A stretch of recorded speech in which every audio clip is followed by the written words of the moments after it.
Okay. Sorry about that. Okay, Mindy, take Okay. it away. So hello everyone. My name is Mindy Amodeo. I work church and community engagement for Safe Families, and what that means is, well, I guess let me start a little bit my background and then lead into Safe Families. So I have a master's in psychology, and I kind of did a lot of my primary adult work as a nanny, taking care of children. And I did some other work in banking, auditing, and security as well, auditing. So I have both the child care advocacy as well as the black and white. I like policies and procedures and follow those. So I came into Safe Families because the church I attend is a Safe Family church, and so I had heard of Safe Families um, through through my church. Um, Going back several years, quite a few. In 2007, I had volunteered for Lydia Home, um, and not knowing the relationship between Lydia Home and Safe Families. So I just feel like my world has really gone full circle. Um, so I've been with Safe Families about 8 months now, and I reside in Lake County, specifically Volo. If anyone knows the Auto Museum, I'm literally right next to it. And in my area, what I service, Lake and McHenry, originally, it's been bare bones. We Safe Families has been around for 18 years, going on 19. We're in 40 states across the US, the UK, Asia. But specifically for this area, we haven't had a full-time staff, and we've had some turnover with any kind of ministry work, nonprofit. If you don't, have funds coming your way, whatever the reason, folks would leave and go on to other pursuits. So we haven't had a lot of stability in this area to really advocate for the community. Uh, Now, to date, I also cover Northern Cook. And so what that means is from point A to point C, Northern Lake and McHenry, a lot of the families we are supporting are coming from inner city Cook. And so what that means is children that are hosted were preventative foster care. So we want to step in and walk alongside the family as a whole, the unit. Um, the children are coming from inner city, and so what that means is that commute time is about what, an hour, 15 minutes, an hour and a half. And so how do you really wrap around the families when they're so far? And so this is where I started networking and meeting people out in this neck of the woods to say, how can we have more of a presence to get into these families' ear range visibility, so that they know they have someone that can help walk alongside them. We don't charge anything. There isn't any requirements for families to reach out to us. Literally, they just call, self-referral. And so what we do is we do use the church as the volunteer base that supports the ministry. And so what we do is we have volunteers as hosts who temporarily take in the children for a period of time. On average is about 45 days. And sometimes that happens where it is the parent that is hosted as well. There goes Anna Maria. And then we have volunteer coaches. Um, those coaches go in and they monitor the kiddos for generally on a weekly basis, first 48 hours. And then we also have family friends, which are really big. Those are the folks that kind of wrap around the families to kind of provide that encouragement, that support. And that could look different for the family friends. That could be, helping other volunteers or directly helping helping directly the family, more so moms. We do have dads on occasion, but many of the families, moms, single parent. And then we have the ministry lead, which is the point person in the church. And then we have the Safe Family Church that really is the infrastructure that helps support the ministry. And so onboarding is about 6 to 8 weeks. But at the end of the day, all this is connecting people to people and resources. As we all know, it's easy, if I would use that word, easy, to write a check, to kind of just help, thinking that's the way to help. But really, at the end of the day, the relationships are what will help a family thrive. And so I kind of want to give Anna Maria a little bit more of the platform because she really does do a lot of the community reach out. She is working with the families in need directly. So I think she can really speak to that avenue. I do more of the recruitment of the volunteer base, and she's working directly with the families. Hi, yes. So my name is Anna Maria. Sorry, I am late. I was actually dealing with an emergency that came up with one of the cases. But it sounds like you kind of went through, Mindy, just all the different roles, the volunteer roles. Correct. So what I did was I introduced myself, just where I am and how I got here, and then how we now service Northern Cook. Yep. Some of the folks have a little bit of background on us, and many I don't remember seeing. So yes, and then I just gave a brief history of Safe Families. Fantastic. Awesome. Yeah. So other than what Mindy has covered, and if there's any questions after what I share, feel free to answer or ask those questions. I'm happy to answer. So I just started with Safe Families on staff in March, but I was serving with Safe Families for 2.5 years prior. I was a groups director and pastor prior to that, and just felt so called to help these people in need. And really, I'm all about relationships and like groups and just relationships. And so that is really what Safe Families is, kind of what Mindy mentioned. There are a lot of moms that come in that just haven't had that family support. They don't, we had a situation where a mom just had a miscarriage and didn't have anybody to take care of her other child. So it's, how do we come alongside for a short term and help that? We're more, I'm sure Mindy already said this, but we're preventative for the foster care system. We're more of a preventative program, and help to ease the foster care system in that way. We do work with DCFS a little bit. They will often give us cases that are lower risk, or we'll be able to help keep families intact and have a 95% reunification rate. So that is, I feel like Mindy probably covered a lot, but I would just love to know what kind of questions you have. I am, as a family coach, I do Lake, McHenry County, and a little, like she said, a little bit of Northern Cook now.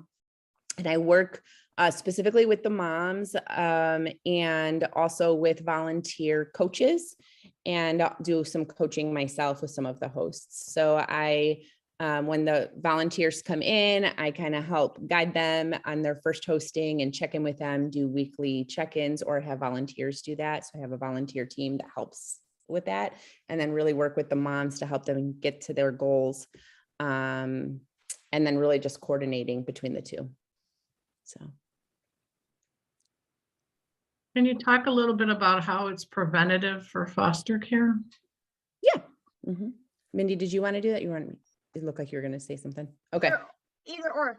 Okay. I kind of, yeah, no problem. So, a lot of the examples are really, the kids are about to go into foster care because they don't have another parent. They don't have another resource. And mom might be homeless, or mom might be addicted to drugs and in a program, but there is no, and then dad is out of the picture. And I say mom, there can be a father as well. We just majority of the time have a lot of moms come in the program. And what we are doing is kind of being that intermediate, that short-term gap where we're able to come alongside the mom, connect her to some of the local resources, and just really show her that relationship and love that she might not have. And then also watch her children for that short period of time, where sometimes people won't have that. So they automatically go to DCFS. So my very first hosting was like that, where we took somebody in and they said by 4 p.m. we had to go to DCFS office. Had they not found a host, this child might still be in and out of the foster care system, but now is back with mom. Mom has hit some of her goals and we're family friends with them now. So we get to walk alongside and we're kind of like the fun aunt and uncle that can be there for them when needed. And, that not all of them happen like that. Some are very just short term. But that specific situation, I just think of, sometimes, as you probably are familiar with, they will be, there might be court cases and things, and it prolongs some of that stuff. So mom can't see her child during that time, where this helps to bridge that gap.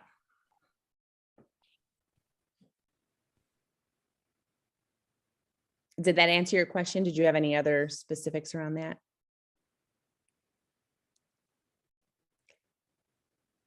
What is the training for a host family, and how do you pick a host family?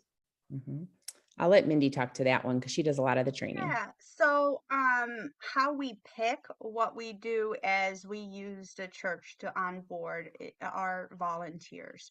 And so what that means is I will go to church A, and so I will give a short orientation of who, what, why, how we do what we do.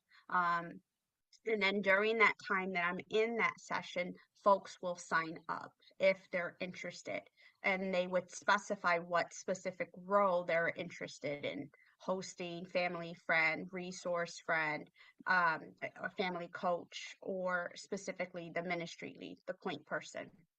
And so there's variations to which, depending upon what role, what that time span would look like.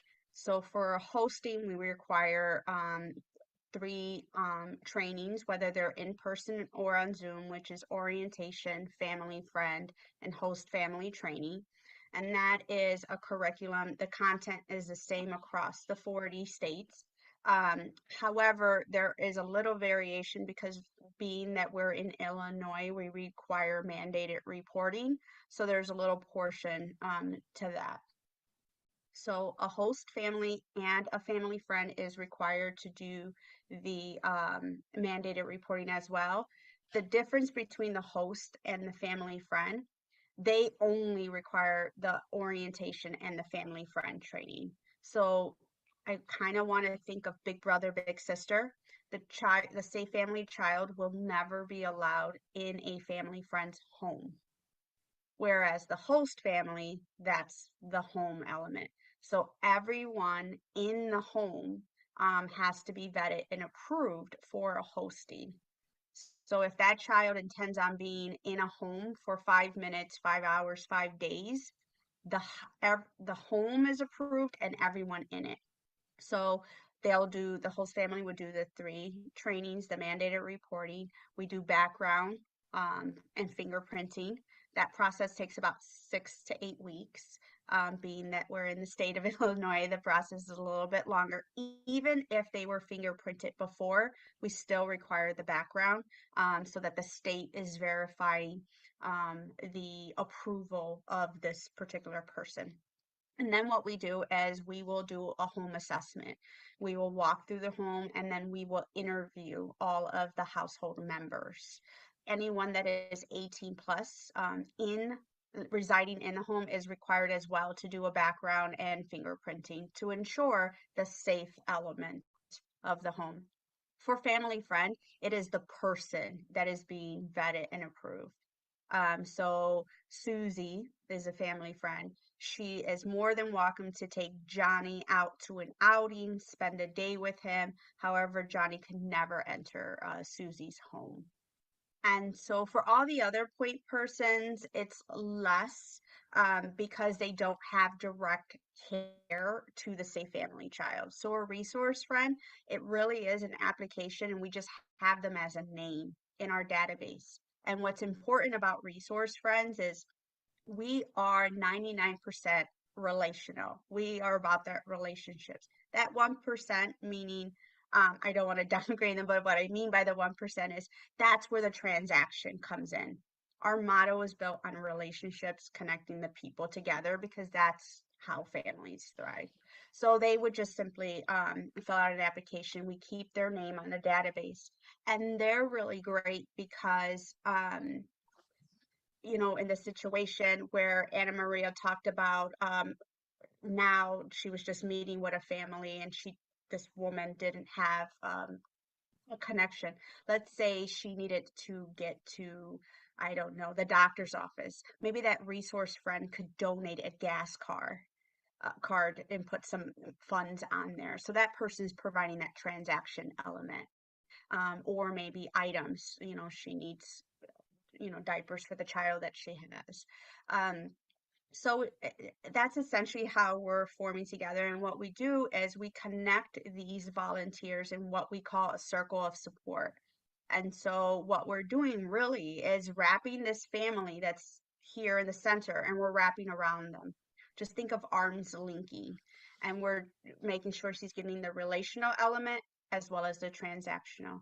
And then for anything that's specialized training care, that's where Anna Maria refers like to outside resources, mental health, addiction, things like that. But yes, Kelly, our volunteers are primarily from the church. Did I answer? And we do training Zoom. We do on in person. They're about 4 hours long. And it really is an opportunity where people come together so they can process just like this. How can we help? How can we really connect this family so that children don't end up in a system? There is a time and place for DCFS where that warrants, but a lot of the families that we are helping, they just don't have healthy people in their lives. Mhm.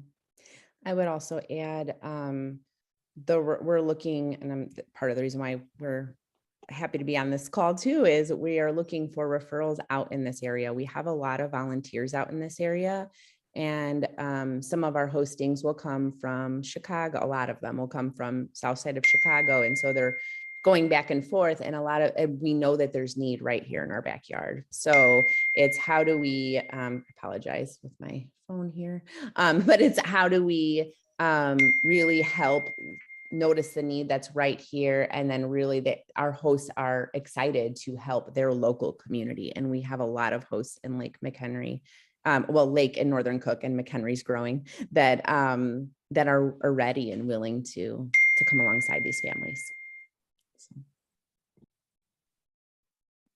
So how many host families do you currently have in the McHenry area?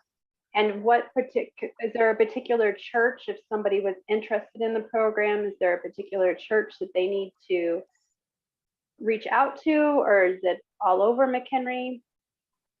So in McHenry specifically, we're about 35 actively hosting. And what I mean by that actively is somewhere between the last 2 years, they have taken in a child. We require reassessments every 2 years. We go back into the home every 2 years.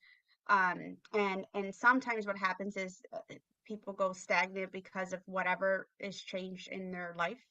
And so we have more volunteers, but actively who are serving the ministry, it would be about 35.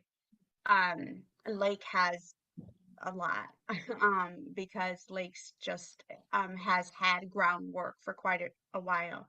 McHenry, in terms of the churches, we don't have any safe family churches in McHenry. And that is where the disconnect is. Our motto is built around using the church as the infrastructure. And so when we don't have a safe family church that is supporting the volunteers, what happens is we kind of have hubs where we are forming these circles of support without the church element, without that support. So we have volunteers in McHenry who are using for example, a resource closet that would be in the church. We have people who are doing it in their basement or their garage or their what have you. And that's where we struggle. McHenry, for I think it's 3 years, they had a 10-hour person, a person who worked just 10 hours. There's just not enough hours in the day to try to get out and about. Lake is a different story, as well as Cook.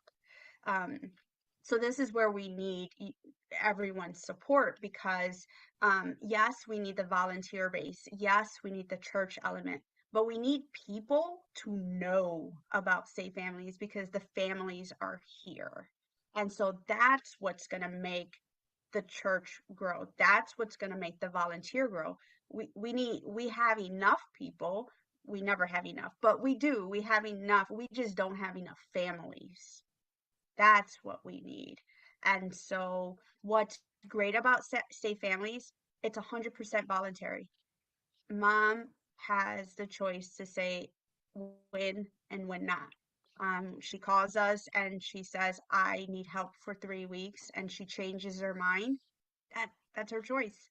And the child goes back. But we're going to try to ensure that there's a safety plan in place and that we've connected her to people. There's a lot of, trust, right? She's probably often been in many situations where she's been part of a system, and that's not what we are. We're not checking off boxes. If you would like to know more about Safe Families, you can contact Anna Maria and I directly. We will help you onboard. We will help you connect. However, to answer your question, going back, we don't have a church that has agreed to be a Safe Family church at this time. We had it 5 years ago, but then again, something happened over the course of 3 years where it's just gone stagnant. To echo what Mindy said, I think the part of that is churches want to see that there is need in the community that we're helping. And so if we have people coming from McHenry County too, then that is, I feel like we'll have more excitement and more areas, because people are focused on their local community, which makes sense. So this is an alternative to foster care. This is like a preventative. I guess I want everyone to have a concept of that. It's before that they come into care and the parents need help. They don't have the supports. They don't have the family to help take care of a kid when, like she said, they need to go into the hospital or have some issues that they need to take care of. And so they voluntarily have their kids go to a host family, and they have a relationship with the family, the parents or the mom. Correct me if I'm wrong in any of this, but I'm just kind of overviewing. So then they have a relationship with the family. Do they often, and they can have the kids back. It's not like foster care where, the court has to decide when the kids can go back home. Do they often continue with a relationship? Do they establish, like enough a rapport that they become their resource? Yeah, 9 times out of 10, yes. And again, it really depends on the mom and how engaged she wants to be afterwards, and that connection with the volunteer. So sometimes, not all the time, but we'll have like a quick overnight one night, and then they might have another host that they come back for later for a week. So that one overnight, they might not continue that relationship, but it really just depends. 9 times out of 10, though, we find that is what happens. Mm-hmm. the preventative element is, if there's an allegation, right? Again, there's a time and place for DCFS. If we can get to the family before the storm, before the havoc, and so that they have people to kind of walk and talk through what is going on in their lives. Because that ripple effect, right? You know, the domino effect of generational poverty, it's coming, right? That storm is coming. But if we can just get there right beforehand and just connect her with whatever the resources are, they may not be directly through us. We could just point her. Oftentimes people don't know resources in their own community. They just don't know. And so that could be a phone call where it's just like, this is what's going on. I don't know what to do. So it could be not hosting. It could just be the connection. And then it could lead into us the more talking. We're like, oh, this is an opportunity where she can have that time and space to kind of just figure out where she is. Anna Maria, if you briefly, I don't want to take up everyone's time, but that one, the lady that we helped when we moved in the inner city, and how the community just through like those connections. That was beautiful. Yeah. So, that very first hosting that I had ever had 2.5 years ago, lived out in this one area, and turned out like when I first started here, I had a mom who was moving. She finally found housing. We helped her. She ended up being in the building right next to that other mom who has for 2.5 years worked, so hard. And we went there and we rallied a whole bunch of our volunteers and local community to fill this mom's apartment with things so that she could get on her feet and have her kids back. And we went over there and helped her move. And then at the end, the other mom came outside and like kind of took her under her wing. And it was just like the most, the most beautiful thing. Some of that can't be planned and orchestrated at all. But really, when we say it's about relationships, a lot of things happen because of the relationship aspect of it, for sure. So, yeah. What is the average time? I know just like in our work, every case is different, but what is the average time that a parent might ask for help and the child could be placed in a safe home? They say anywhere between 2 days and 2 months is an average. You can correct me if I'm wrong, Mindy, on the timing. We've had hostings up to 6 months. We've had day hostings and 24-hour hostings as well, but that is the average. Yeah, and during that duration of that time sequence, it could be one or it could be ongoing. Mm-hmm. So that average is that, 2 to it's 45 days national, but what ends up happening is, and this is my opinion, I wonder if it's almost she's been part of a system, right? So then we have that average, and then as that relationship is going and going and thriving, that's where Anna Maria is talking about, that could end up being a 2-year relationship. We had a family out in McHenry, and so we work with the Lake County Purse Project. If you guys all know, there's one in McHenry as well. And so we had a family where this volunteer was a host and helped support this family for 5 years. She ended up baptizing the daughter, and they're still connected. She picks her up from school, and it's just that relationship just kept going. And so the need initially was the at risk, and now it's just an ongoing relationship that every so often she'll pick up from school. And that's what's beautiful about it, because I can think of myself. My mom grew up, raised us as a single parent. And if it weren't for the people in our lives, I don't know where we would be, because my mom often worked several different hour jobs.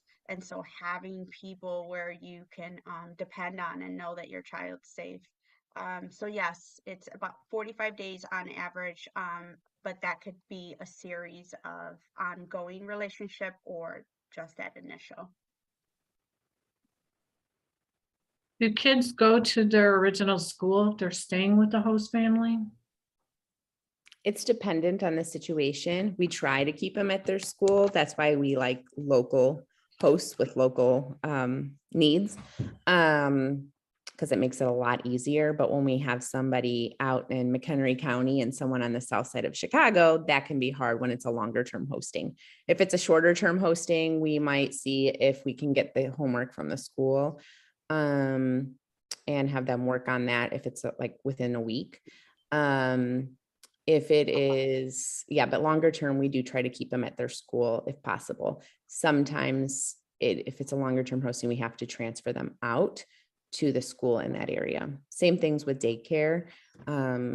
We'll help with that paperwork to help them get connected with Action for Children and get a local daycare if the host needed it, because the host might be working as well and might need a few days and stuff like that if it's a longer term hosting. So who would pay for that then? Who would pay for the daycare since they don't have legal rights to put them in daycare or to the legal right to transfer them to school? How does that work? So So go ahead. Go ahead. they do have legal rights. So the child comes with a power of attorney. So it's a temporary power of attorney. It has a start date and an end date. And so that power of attorney gives two primary functions.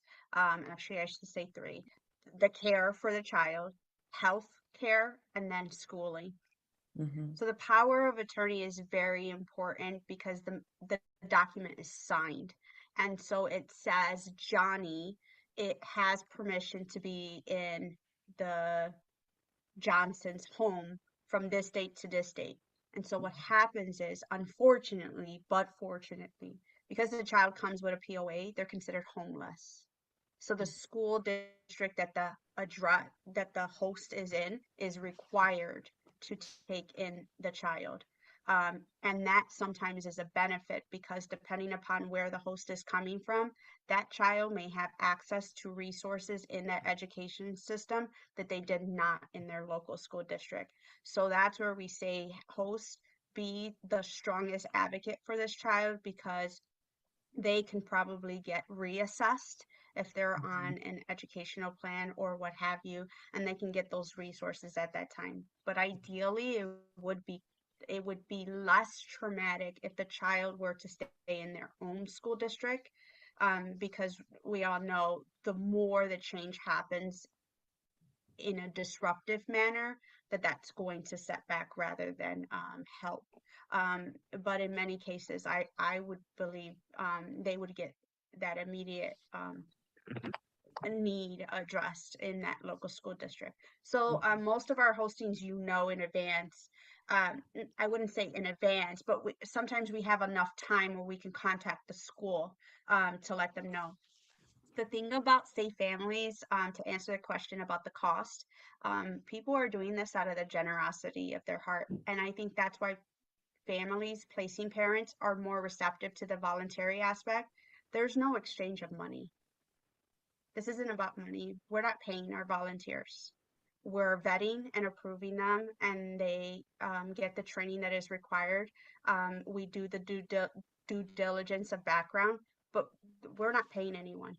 It is a cost to the host in every aspect of their time and their financial aspect. But they're doing this because they really care about the people in their community. And again, going back to community, more people will step up if the children are coming from their community. It's very difficult when you're traveling an hour and you have children of your own. So we just need more traction so that families know that they have a choice and that we're here for them, and there isn't like families are just doing this so they get a paycheck. Not far from it. I have a question in the chat box. If there's a father in the picture, how does a power of attorney get signed? Can that be signed by one parent?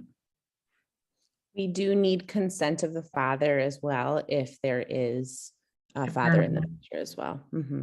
So whoever's involved would sign it. And if they're homeless, Correct. do they if they're homeless, do they automatically get Medicaid? Most families have state insurance. I can't say all. Come with it. Yeah. They come with it. Yeah. And so to go back to the POA, whoever signs the POA at initial must be the signer at the end. So in the child's return, we can't have Grandma Jane pick up or any, no, it's whoever signed, the child has to return back to that person. Has it always been that and way with the POA? Because I thought Yes. the host family took the kids into the home and that was one of the issues, that they didn't have any like rights to do anything with them. Is that, no? I'm not aware of that. We've always had a POA. We're in the state of Illinois, so the POA has always been in the picture, Okay. as is mandated reporting. So I don't want to say that is incorrect. I can't speak to other states, but specifically for Illinois, we require a POA. Or even years ago, but I mean, that had to have been a really long time ago because nothing that we would know of any time in the last at least 5 Yeah. years. So, yeah. Yeah, Okay. as long as I have known, and that's what's great about the POA. I always tell folks to keep a digital copy on your phone. You're at the park, Johnny bumps his knee, and then you have the documents that you need. It really is. It's just a practical. It really is.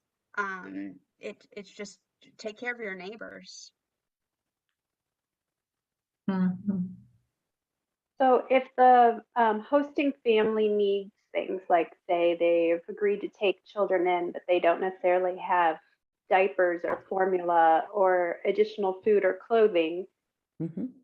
does Safe Families help support them with that, or how does that work? So, as Mindy said earlier, if there is a local church, a lot of the churches will have a closet. And if not, we have been creating these circles of support or hubs. So like right now, in Lake County, we do have some churches, but I also have this unique hub of volunteers who created a group me app, and they're like, I need diapers, I need this. And they help each other. We have Facebook groups too. So we're always like trying to connect the volunteers with one another as well, so that the volunteers that live in their area can kind of help with that. Or we're pointing them to a local church that has a resource closet, or even a local organization that might be able to help as well. Like I'm meeting with one next week in Palatine that said they would love us to help access their closet. And we're working together and they're referring each other things. So yeah. You guys do Second We Bridge? have I'm sorry, what? Second Bridge. Oh, we have connected with her. Second Bridge. That's Good. is that Allison or Ashley? Is it Allison? Alicia. Alicia. Yeah. Allison Yeah, is with Southern. Michelle. With Mhm. Michelle, we were CC'd, and so I just chimed them in to meeting Anna Maria. And I think she's already met Michelle or talked to at least. So they can get connected. What's so great about our pages, so I should say page and groups. So our page is public. The Safe Family page is that's where we post like all our informational things, right? Anyone can access that. Our groups, they're private. And so that whole security, it's amazing to see how the pay it forward system happens. And they say, oh, hosting's taking place, 2-year-old boy, blah blah blah, and then everyone would chime in, oh, I have this, I have shoes, I have boots, I have this, and then people just connect. It's just it's that's where it becomes so amazing, where people, we all have stuff. Please don't give bad, like you really use stuff, that's for another thing. But no, people just really get together and they just start like connecting, and then there's like an excitement that brews, and it's just really nice. But to be really clear, though, Safe Families does not provide those resources. We don't have the funds to provide those resources. We just help connect others to one another to make those resources available. And as Mindy said earlier, we have the resource friends. So occasionally too, we'll put a need out. Like a mom couldn't get to her job interview and I put a need out, and she'd been working so hard, and somebody came and dropped off a $50 gas card for her. So So we do have those one-off resource friends as well. But yeah, really, we're just trying to leverage the community. And going back to the training, our volunteers are that. They're volunteers. We don't have specialized training for medical, behavioral, or specialized skills. These folks are just genuine and want to open up their home. And so what that means is there are times we have to say no to a hosting because of the fit. But we will refer and connect that family to an appropriate agency. So to kind of go back full circle to the training and what that looks like and how do we support. Sometimes, unfortunately, we do have to say no. But we still try to assist where we can if it does not include the hosting. When it doesn't include the hosting. Is there an average age of children that parents is typically an average age that parents might need help with? Oh, you're still muted, Emma. I was muted. Mindy, I feel like you just had a very specific statistic the other day, if I recall correctly. Right? It's 0 to 7. Okay. Or 6, but it's around 72%. Those are national numbers, so I don't have state specific. But it's that's where the early intervention comes in, the preventative part, because you're getting in younger. But what's great about our chapter, Greater Chicago, we're the only chapter that has a Safe Family Plus, and what that means is we get in for those older kids. You know, that 10 to 18, we're in there just as equally as we are for the younger ones. And that could look different. That doesn't necessarily have to be a hosting, but that's more, I think, more towards that partnership, big brother, big sister kind of mentorships. But we do help children from 0 to 18 years old. And like I said, there were families who will host the parent and the child. So that happens as well. That's Doesn't unique. happen as often, but Yeah, that's unique, but it happens occasionally. it's mostly 0 to 6, 0 to 6. And again, 45-day that average. And but again, specifically our area, most of our children are coming from inner city. So as you're talking, you know, at the water cooler or what have you, and you're just, I heard about this organization, and the more people will know, because it is our advertisement are the people. It's the people who talk about it. And you know, we don't have fancy billboards and we don't have, you know, commercials and things like that. It's all word of mouth, and that's what makes it so great. Anybody have any questions?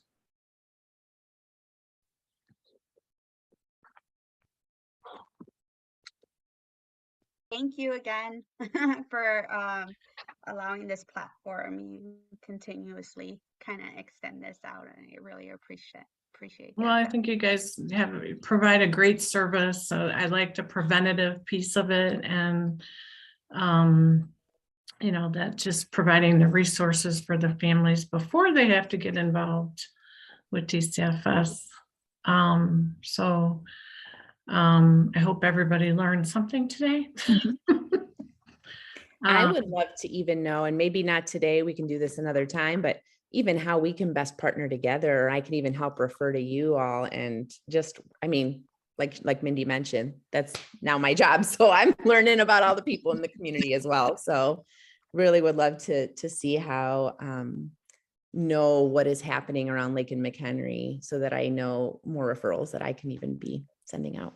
Well, I have something for you where I do have a meeting for community services in our community. So I will talk to you. That's awesome. I would love that. Great. But I appreciate everybody coming today. Oops, wait, I have a chat. Let's see. Oh, thank you. Somebody said thank you. And I'll let everyone get on with their day if there's no more questions.